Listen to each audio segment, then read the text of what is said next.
नमस्कार दोस्तों, केसर school online classes में आपका हार्दिक स्वागत है। पिछले वीडियो में हमने आगे पढ़ चुके हैं, अवयव के बारे में पूरी जानकारी प्राप्त कर चुके हैं और उसके बाद अगला चैप्टर था हमारा चौथा चैप्टर नंबर 4 डिटरमिनेट्स।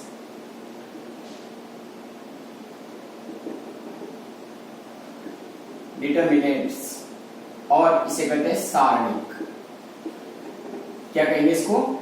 सारणिक। अब पहली बात तो ये देखिए सारणिक क्या होता है। सारणिक क्या होता है? जैसे सारणिक से पहले वो चले, जैसे बीजगणित में अपन समीकरण को हल करते हैं। समीकरण होती है, जैसे मान लेते हैं बीजगणितीय समीकरण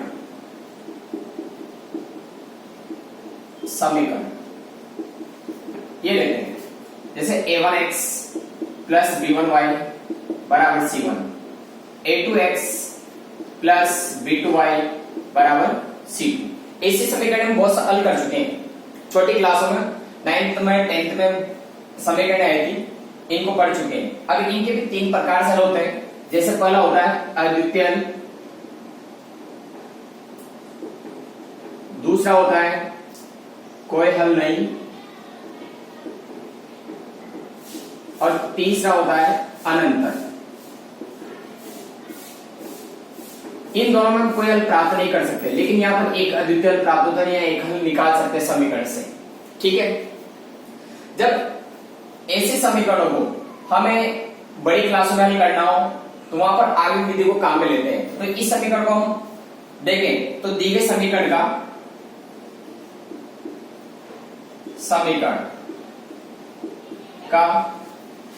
एक अद्वितीय हल होगा कब? यदि हम देखते हैं a1 बटे a2 बराबर b1 बटा b2 इक्वल नॉट b2, ये स्थिति है, तब एक अद्वितीय हल होता है जब ये स्थिति प्राप्त होती है। ठीक है, और इसको और हल करके देखें तो a1 b2 minus a2 b1 equal not 0, यानी 0 के बराबर नहीं होना चाहिए, तो हमें एक अद्वितीय हल प्राप्त होता है। तब इसे हम अगर आगे रूप में देखें तो आगे रूप में क्या प्राप्त होता है? जैसे समीकरण को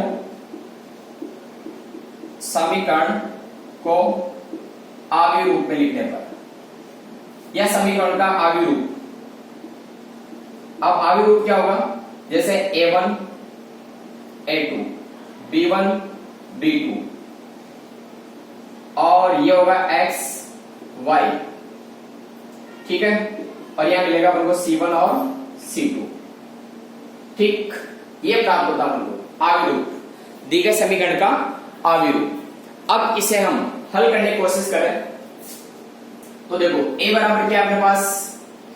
a बराबर देखते हैं, अगर इसे फॉर्म में लिखें तो ax बराबर b लिखेंगे, जहां a मिलेगा अपन को a1 b1 a2 b2, ये प्राप्त होगा एक आव्यूह है, यानी समीकरण का जो भी मान होगा या जो भी प्रकृति होगी वो किस आव्यूह पर निर्भर करेगी? इस आव्यूह पर।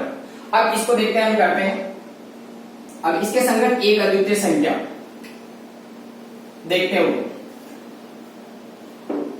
जब इसको हल करेंगे तो डिटरमिनेंट की फॉर्म में लाएंगे इसको, तो a1 b1 a2 b2 हल करोगे तो क्रॉस मल्टीप्लाई, तो a1 b2 minus a2 b1 equal not 0, वही प्राप्त होगा वापस हल करने के बाद।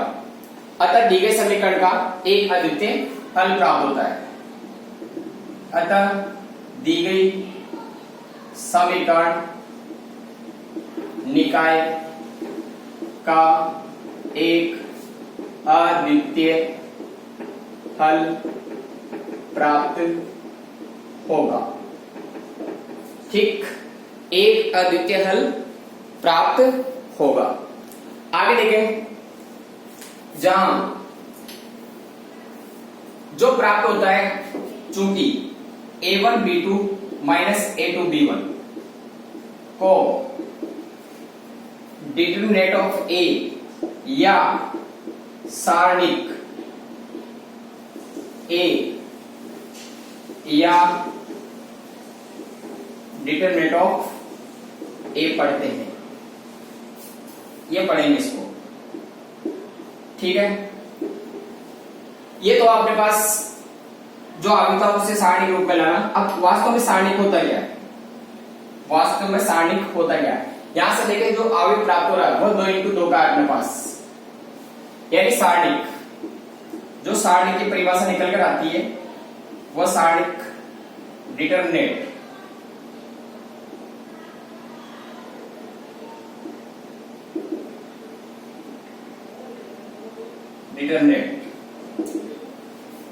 प्रत्येक वर्ग आयु के संगत, प्रत्येक वर्ग आयु के संगत एक अद्वितीय संख्या का अस्तित्व होता है, जिसे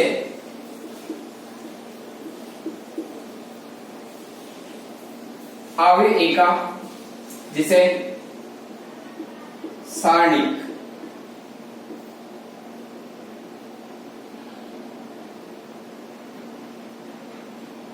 का मान करते हैं। ठीक, जैसे मान लेते हैं, जैसे अवयव ए के संगत वास्तविक संख्या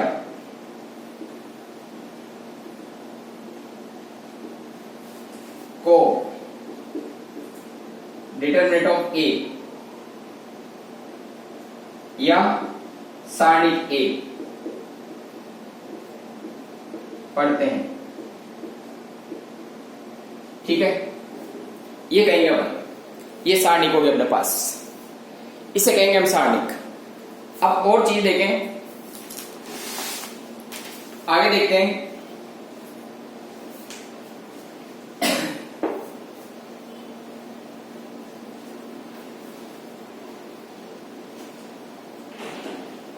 ये कोई आ गया अपने पास आयु ए आई एम इंटू एन, तो आयु ए के संगत सारणिक, आयु ए के संगत सारणिक, और संगत सारणिक होगी determinant of A.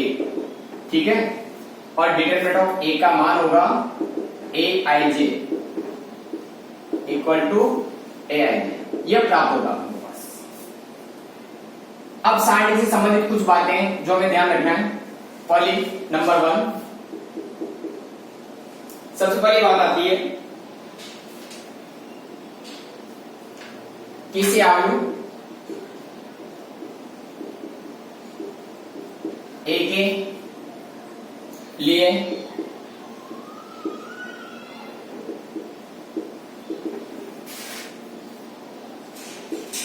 Determinant A को ए का सारणिक पढ़ते हैं, ए का सारणिक पढ़ते हैं। ये तो पहली बात है। अगर कोई आयु देगा तो उसके सारणिक क्या पढ़ेंगे, डिटरमिनेंट ऑफ ए पढ़ेंगे, सारणिक पढ़ ली हो तो। इसके अलावा दूसरी बात ध्यान रखनी है, वर्ग आयु के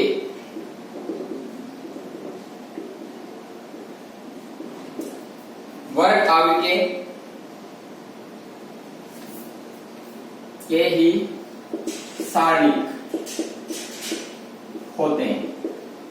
अब वर्ग आयु क्या होता है, जिसमें पंक्ति स्तंभों की संख्या बराबर हो, उसे हम वर्ग आयु कहते हैं। इसके अलावा कोई वर्ग आयु नहीं होता है जिसमें पंक्तियों की संख्या और स्तंभों की संख्या क्या मिले, बराबर मिले, उसे हम वर्ग आयु कहते हैं। तो केवल वर्ग आयु का ही सारणिक प्राप्त होगा, बिना वर्ग आयु का सारणिक प्राप्त नहीं होगा। ये बात भी विशेष ध्यान रखनी है। देखते हैं अपन एक कोटि का वर्ग आयु, एक कोटि के सारणिक, दो कोटि के सारणिक और तीन कोटि के सारणिक, ये देखते हैं पहले। फर्स्ट सारणी के प्रकार है एक कोटि का सारणी।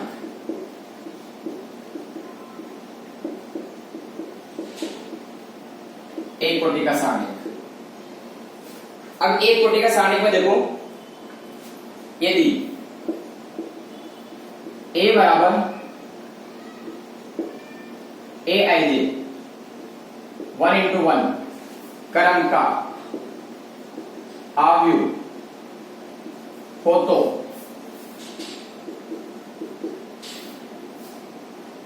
इसके संगत सारणिक डिटरमिनेंट ऑफ ए बराबर ए आई जे ही प्राप्त होगा।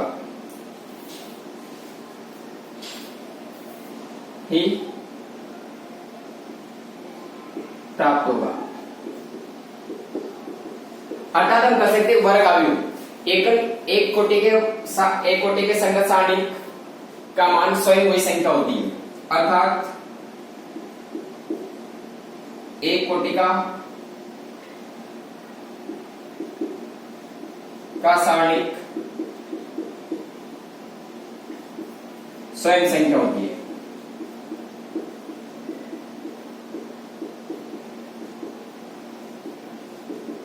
ठीक है। जैसे मान लो a बराबर हमें दे रखा है ये 5, ये अवयव 1:1 का, इसलिए हम कहेंगे determinant of a equal to 5। इन वही संख्या प्राप्त होगी। या जैसे a इक्वल टू -2 रखें, a भी 1:1 का है, एकल अवयव, तो इसके संगत सारणी भी कितनी मिलेगी अपन को? -2 मिलेगी। यह आंसर। ठीक। एक कोटि का अवयव समझ में आया होगा। अब देखते हैं द्वितीय कोटि का। द्वितीय कोटि का सारणिक।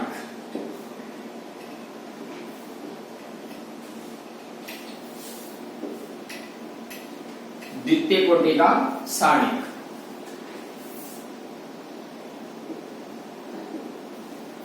द्वितीय कोटि का सारणिक।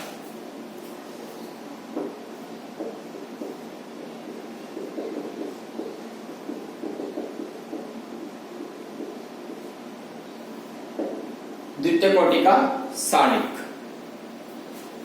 इसमें देखें तो कोई भी द्वितीय कोटि का अवयव उसके संगत जो सारणिक प्राप्त होगा वही द्वितीय कोटि का अवयव कहलाएगा, सारणिक कहलाएगा। ठीक है।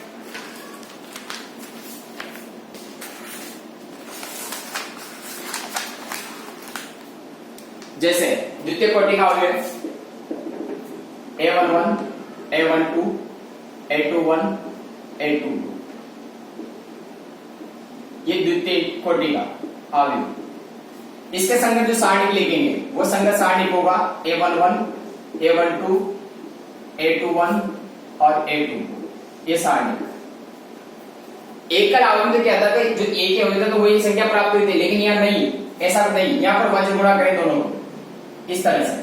जब वज्र गुणा करेंगे तो a11 into a22 minus a21 into a12। ठीक है। अर्थात जो मान प्राप्त होगा वो मिलेगा हमको a11 a22 माइनस a21 और a12। ये अवयव है द्वितीय कोटि का। द्वितीय कोटि का अवयव है और उसके संगत जो सारणिक प्राप्त हुई वो प्राप्त होती है। इस तरह से करेंगे। ठीक। तृतीय कोटि का, तृतीय कोटि का सारणिक तीसरा।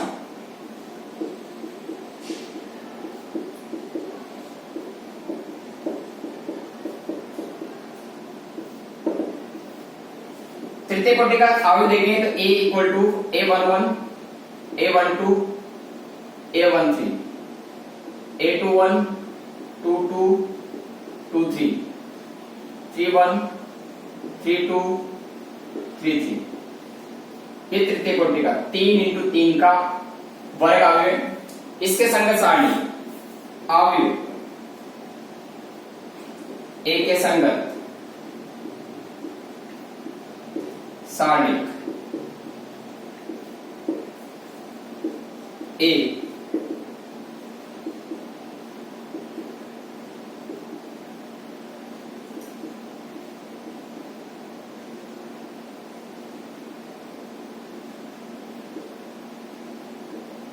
A33 ये सारणी, ये तृतीय कोटि का सारणी। अब देखो A11 दो द्वितीय कोटि का अपन को दिक्कत नहीं थी चिन्ह की, लेकिन यहाँ दिक्कत आएगी अपने पास, उसको देखते हैं अपन। इसके लिए क्या मिलेगा अपन को, जैसे AIJ होता है, इसके सारणी की चिन्ह देखें तो AIJ इसके चिन्ह, तो यहां पर इसका चिन्ह होगा AIJ। देखो प्लस का होगा, पॉजिटिव होगा जब I प्लस J का मान सम हो, माइनस होगा जब I प्लस J विषम हो। ठीक है, ये मिले। धनात्मक कब होगा और ऋणात्मक कब होगा, इसको ध्यान में रखकर काम करेंगे अपन।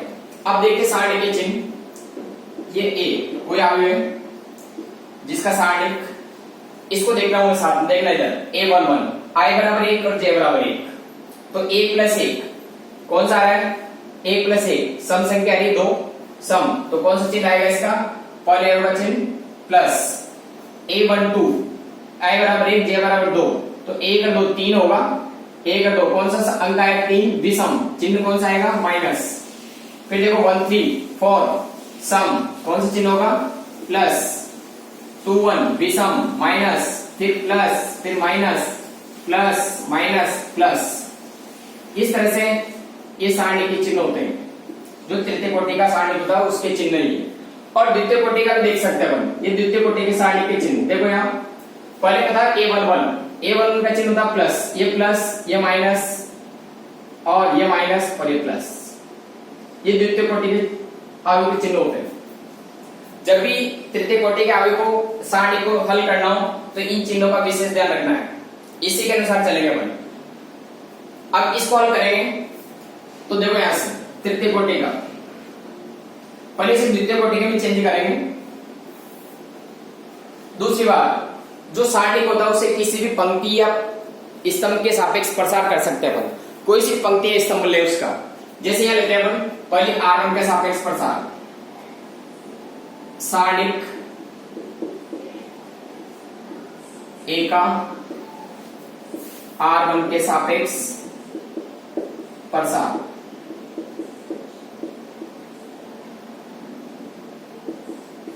करने पर ध्यान देना, इसमें मेन चीज ये आगे तक काम आएगी।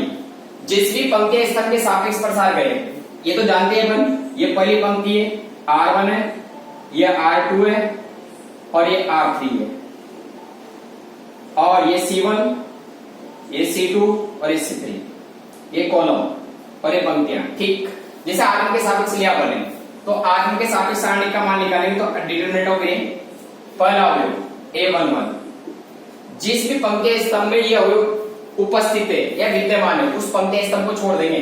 जैसे A11 यहाँ पर है तो इसके संगत पंक्ति आ रही और इसके संगत स्तंभ भी आ रहा है, तो इन दोनों को छोड़ने के बाद ये बच रहा अपने पास 2 into 2 का, तो ये बचेगा तो अपने पास इसको लिखेंगे A22, A23, A32 और A33, ये द्वितीय कोटि का सारणी मिलेगा।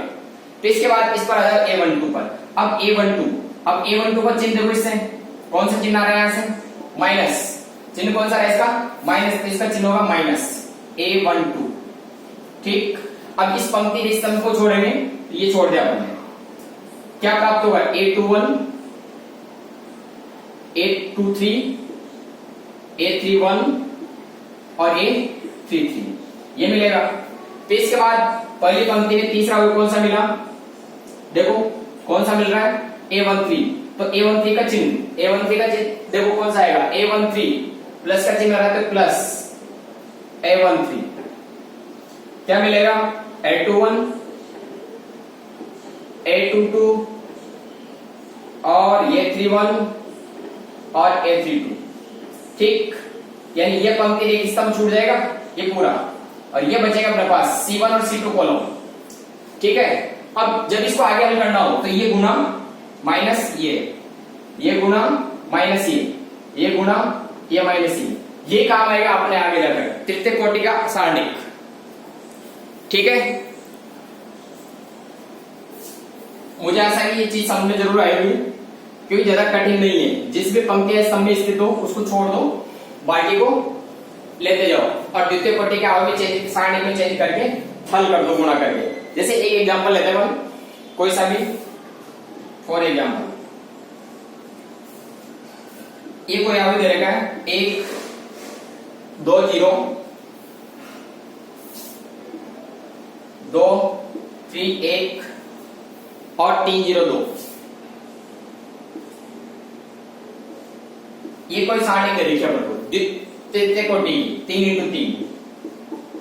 सबसे पहली बात तो ध्यान रखना, जब भी सारणी को पढ़े तो सारणी में विशेष ध्यान रखना कि जिस भी पंक्ति या स्तंभ में शून्यों की संख्या अधिकतम हो उसी के सापेक्ष हल करने की कोशिश करें।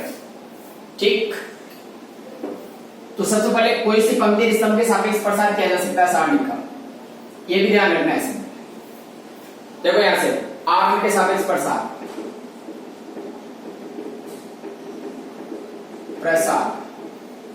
ये डिटरमिनेंट ऑफ ए। देखो यहां से पहला अवयव 1 के बाद क्या लेंगे, वही पंक्ति के स्तंभ छोड़ेंगे 3 1 और 0 2। फिर इसका चिन्ह देखो 2 माइनस, यहां पर आएगा 2 1 और 3 2। फिर आ रहा है 0 a प्लस 0 2 3 और 3 0। ठीक है, गुणा वज्र गुणा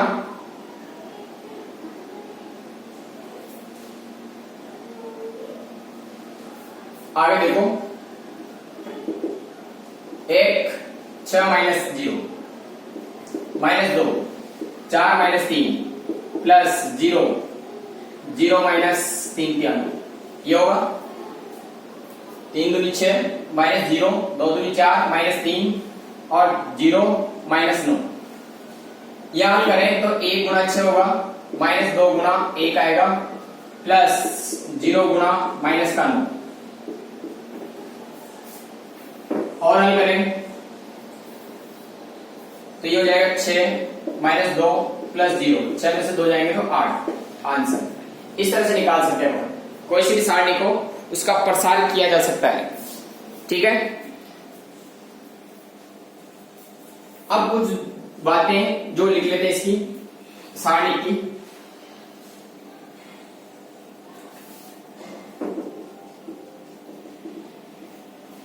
सारणी का प्रसार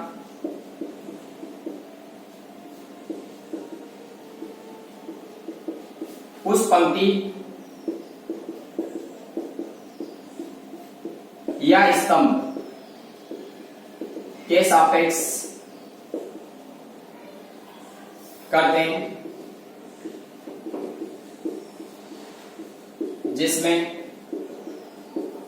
शून्यों की संख्या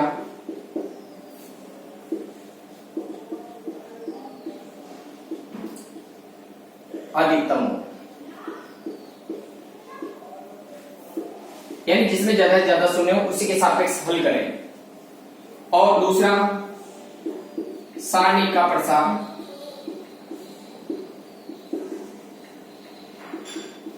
किसी भी पंक्ति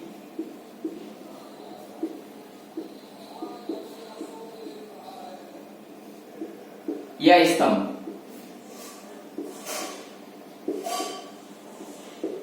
के सापेक्ष करते हैं।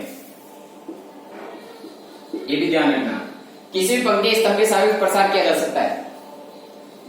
और तीसरी बात रखनी है सारणी के चिन्ह। सारणी के चिन्ह वो अपन लिख ही चुके हैं। चिन्हों को ध्यान में रखते हुए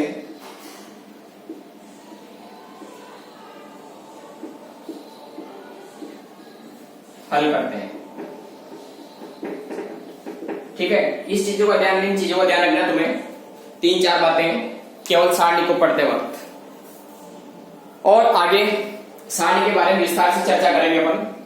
ये तो केवल सारणी का प्रसार था। और सारणी कितने प्रकार की, एक तो एकल आवयव के संगत सारणी, द्वितीय कोटि के आवयव के संगत सारणी और तृतीय कोटि के आवयव के संगत सारणी। केवल प्रसार करना सीखा अपन अभी। बोर्ड परीक्षा में इसके इस चैप्टर से एक क्वेश्चन निश्चित आता है 3 नंबर का, इसलिए इसको हल्के में मिले और अच्छी तरह से पढ़ाई करें। ध्यान से देखें, एक एक बात को पूरी कंप्लीट पढ़कर ही आगे बढ़े। ठीक है, धन्यवाद।